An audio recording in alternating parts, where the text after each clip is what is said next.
يا بنتي، البيت مش حيطة وسقف وخلاص.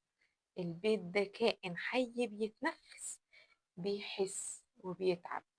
طب مين اللي بيخليه واقف على رجله؟ انتي. انتي يا حبيبتي. احتواء الست لبيتها هو اللي بيعمل السكينة.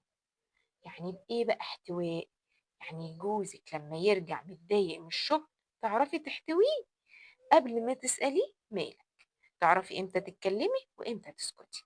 يعني لما ابنك يغلط تعرفي امتى تحضنيه وامتى تعلميه. الاحتواء ده هو الدرع اللي بيحمي بيتك من اي خطر. البيت اللي فيه ست بتحتوي بيعدي من اي عاصفة وهو واقف ثابت. طيب والست الشاطرة عندها شنطة أسلحة. اه يا بنتي، أسلحة، بس أسلحة من نوع تاني. ماشي يا حبايب تيتا. أول سلاح الحب، ده اللي بيدوب أي جبل تلج في البيت. أي حاجة تقيلة بالحب تخلص. تاني سلاح بقى الحنان، ده بقى المرهم. المرهم اللي بيعالج أي جرح من غير أي وجع.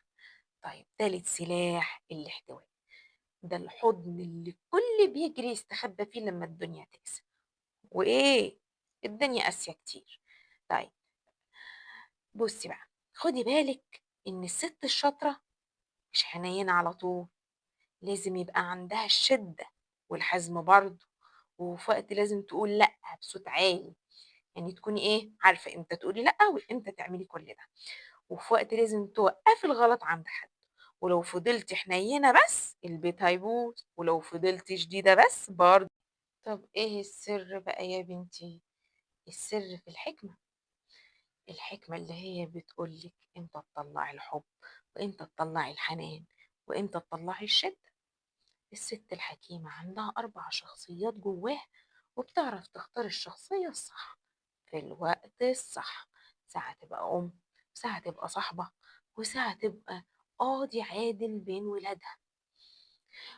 فاكرة يا بنتي إن أنت مش ضعيفة. على فكرة يا بنتي أنت مش ضعيفة، أنت جيش كامل لوحدك.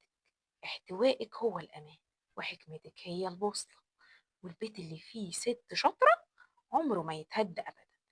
بس كده يا حبيبي التيتا، ربنا يجعل لك بيتك سكن وسكينة، ويجعلك انت لبيتك سكن وسكينة وحب وحنان وأمان، ومن نجاح لنجاح. حبيبي